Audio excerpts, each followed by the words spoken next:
Geometriyaning 90% mana shu mavzudan boshlanadi. 1 daqiqada to'g'ri chiziq va burchaklarni tushunib olamiz.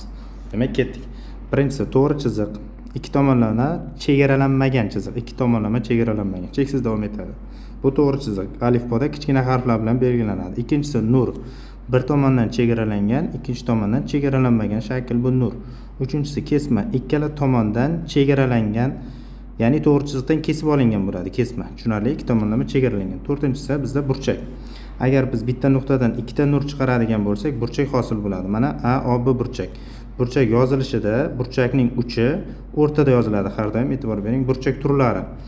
90 gradus bu to'g'ri burchak deyiladi. 0 dan 90 gacha bu o'tkir burchak deyiladi va 90 dan 180 gacha bo'lganlari o'tmas burchak deyiladi. Sizlarga savol. 89 gradus o'tkir burchakmi yoki o'tmas burchakmi?